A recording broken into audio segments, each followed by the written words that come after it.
Before we begin, thank you very much to Stargazer Comics, great name, for joining the Patreon campaign. Really do appreciate the support and the help, helping me out a lot right now. You have no idea.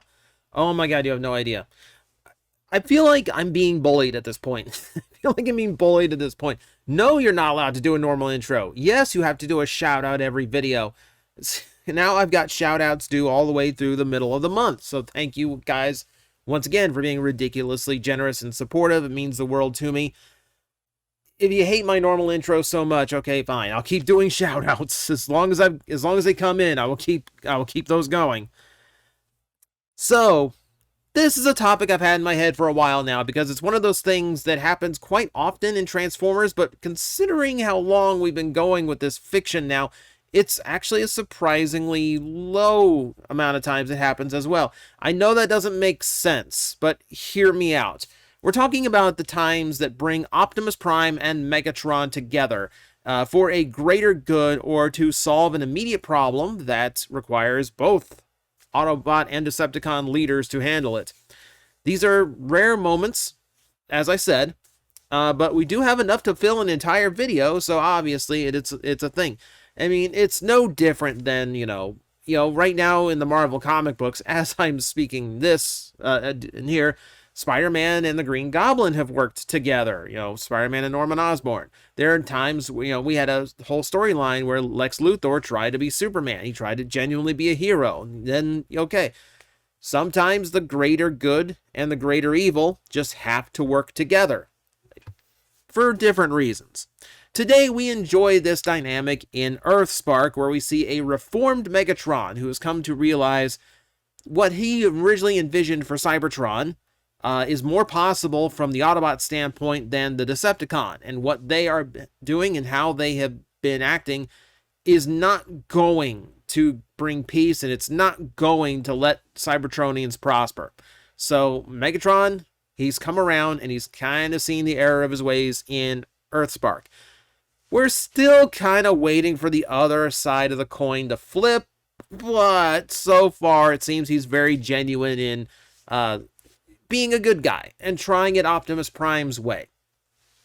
We'll see once the entirety of Season 1 is out, then we'll figure out exactly where he stands. But for now, yeah, it's kind of a refreshing take to see Optimus and Megatron as close to friends as I think they would ever get. There's still some tension between them, but they definitely have some kind of camaraderie between them.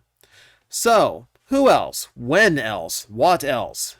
Obviously, this depiction in Earthspark is based on IDW Megatron 1.0, where similarly, he sees what he has become based as far from his original view and his original goal, and that just how much the conquest and the push to keep going farther and farther made him more and more of a monster, took him farther away from what he really wanted in the first place.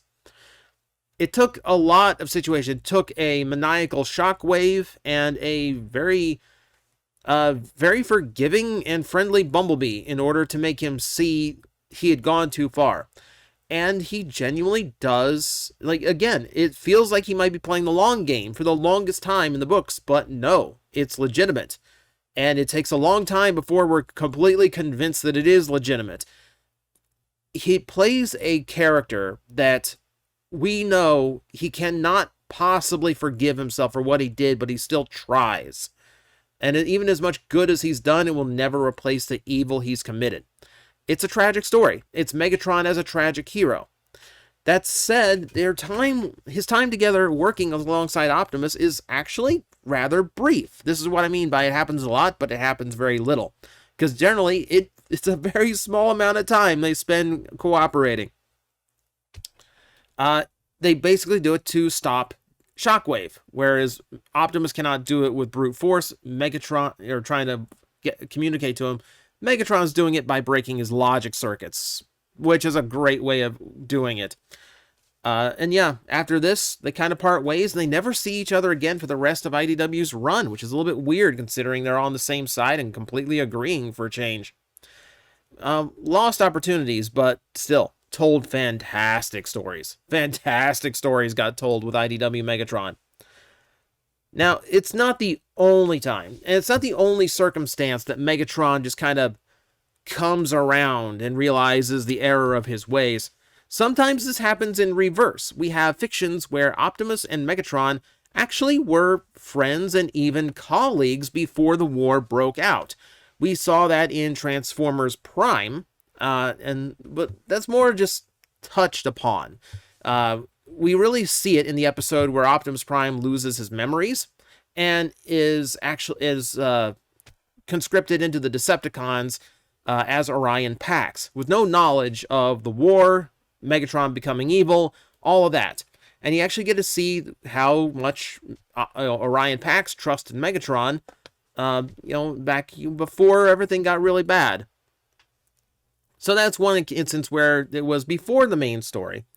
Part of the main story, but still before the part we really know, was also IDW 2.0, where we had to see Optimus Prime and Megatron, or Orion Pax and Megatron, as senators in the Cybertronian Council.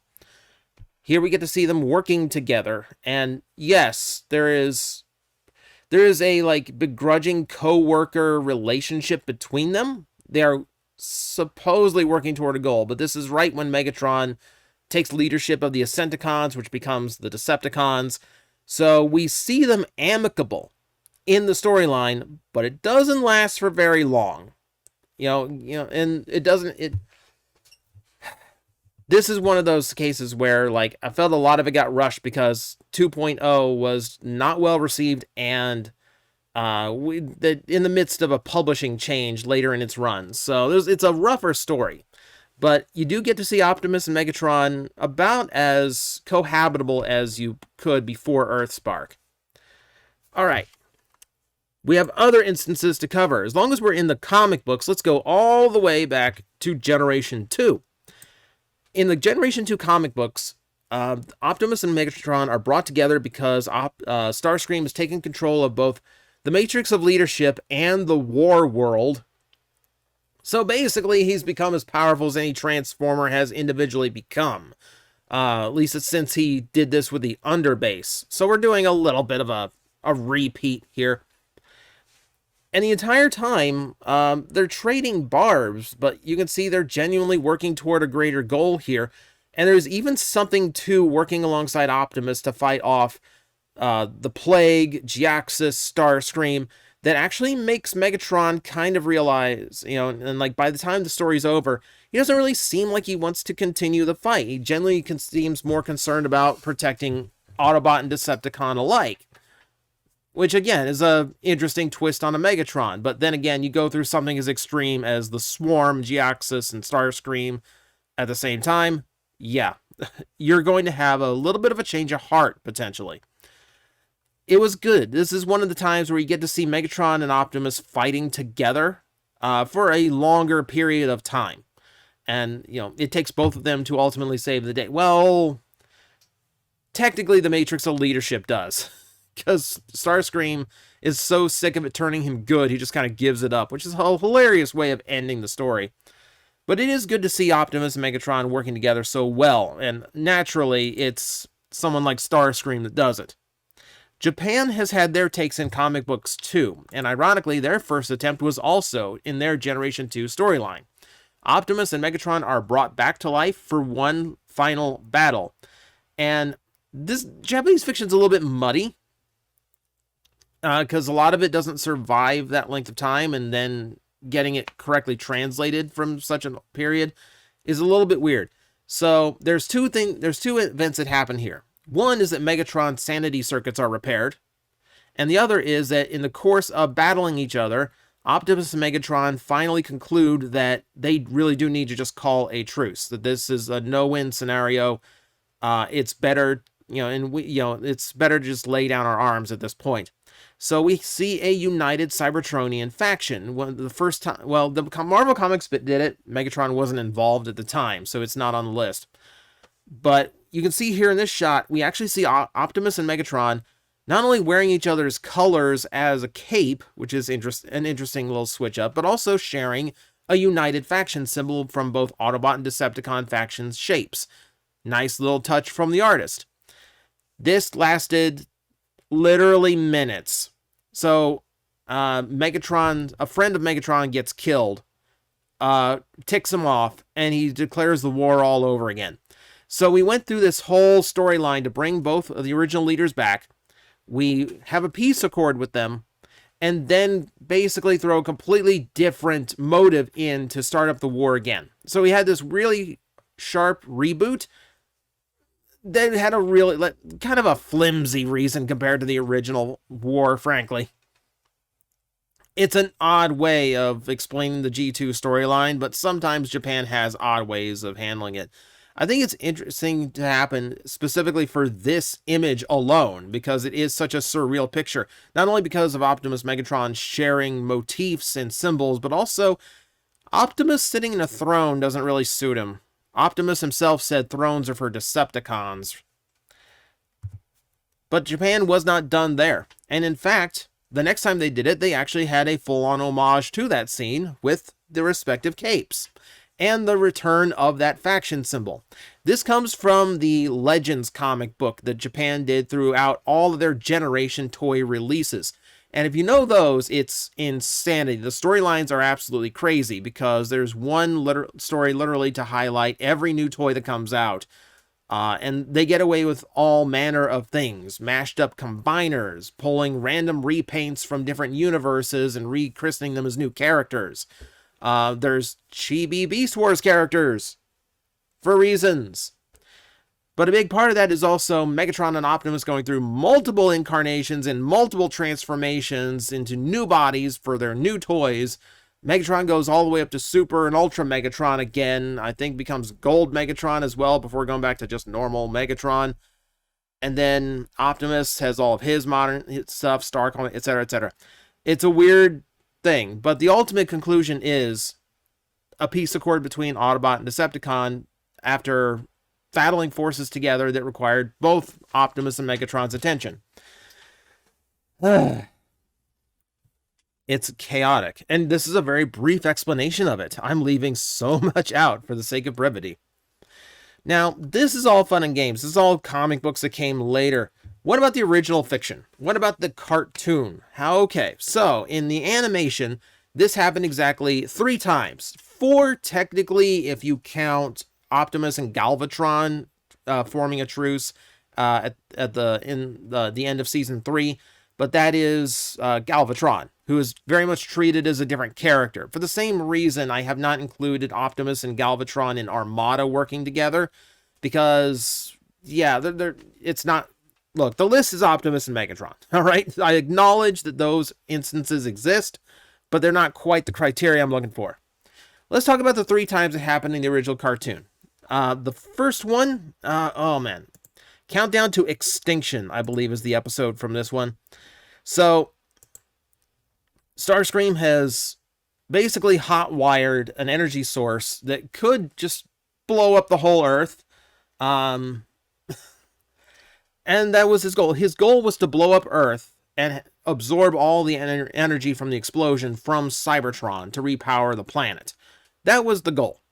So, in order to stop this, Megatron's the one that has to essentially defuse the bomb. But before they can actually before Optimus can get it away from him, it's about too late.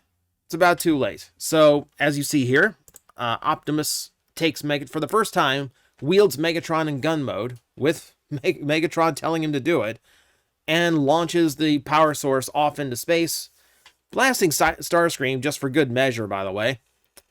And it's the first time where they actually did find a way of working together, because obviously the alternative was for all of them to get blown up. G1 Megatron is at least consistent in trying to save his own skid plate. And not the only time it happened. In the Insecticon Syndrome, we had Optimus and Megatron working together because the Insecticons had actually become so annoying that Megatron was immediately ready to work alongside Optimus Prime just to beat them up and or kill them. So the Insecticons got their hands on a power source and made them super strong, made them super large, and this is the one episode where Bombshell decided, I'm going to blast Cerebro shells at my allies and just take control of all the Decepticons. And that's exactly what he does, to the point where now Megatron has to rely on the Autobots in order to get his own troops back. It gives him an excuse to take a pot shot at Starscream, though, so, you know, it's not a total loss.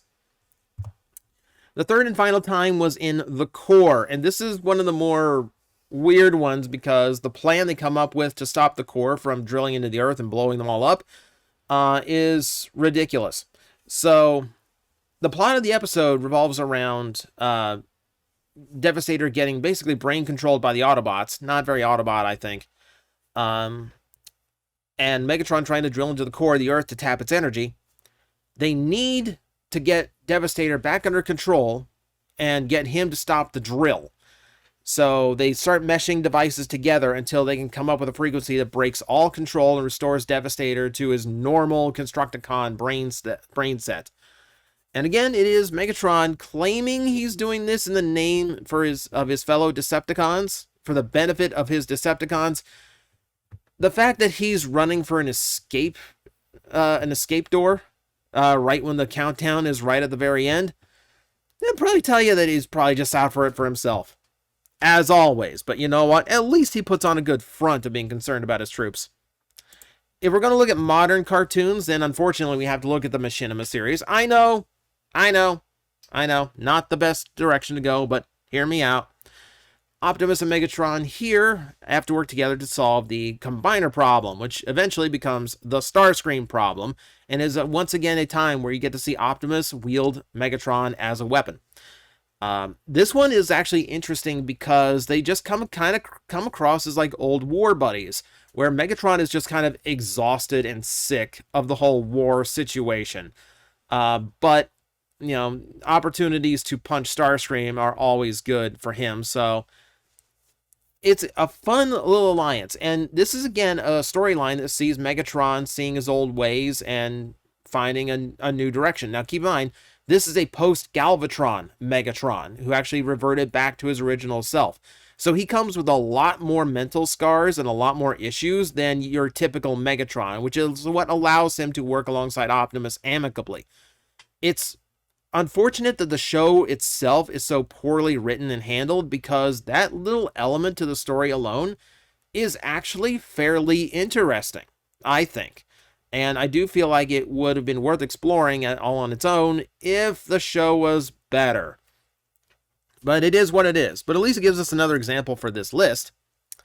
And the other one I would point you to in the animation is going to be in Cyberverse, where Megatron X and his army of perfect Decepticons force Optimus and Megatron to work together to empower their soldiers and fight off an overwhelming threat. This is another time where Optimus and Megatron called peace after the whole Quintesson invasion thing. So at no point are they really on each other's side, but they do have to come together in this moment in order to save the day. And at the end, for Megatron, there is something of a respect and an acceptance of each other. Let's put it that way. So it's another one of those situations of a greater threat, but it's one of the more recent depictions we have since, Earthspark notwithstanding. There's other little moments that I could point to. If we're being very technical, Optimus and Megatron work together in Beast Wars to get through an alien construct. There's a few other minor incidents where Optimus had to work with Megatron or Galvatron, but not in any huge capacity. And then there is this scene in the movie where it took both of them to take down Sentinel Prime. It's a weird scene because in this scene, Megatron is actually the one calling for a truce and Optimus is the one who refuses it, which is the complete opposite of what should be happening, by the way. I really don't like the depiction of the movie characters, if you can tell. But it is at least one instance in the live-action series I can point to where, yes, the big hero and the big villain had to work together to solve a problem. As I said, there's a lot of little incidents of this happening as well. I can't cover all of them and get it into a 20-minute video, so this will have to do. I think this is enough of a demonstration of these two coming together when the time was necessary, either because it was before the war, it was after the war, where Megatron saw the error of his ways, or just an incident happened where neither could handle it alone. By the way, a lot of the ones I'm skipping usually involve Unicron, just saying. But thank you guys for watching. I hope this was educational. At the very least, I hope this sated some curiosity about what would bring these two together, because, as I said, it happens quite a bit, but it doesn't last for long when it does. So, it's worth pointing out. Thank you guys for watching. I will see you next time. Guys, I am facing the most powerful enemy any YouTuber can face, the algorithm, and I need your help to defeat him. Hit the like button, hit the subscribe button, hit the notification bell, and leave a comment. Every time you do, we attack that algorithm and we drive it back until it can no longer defeat this channel. Thank you very much.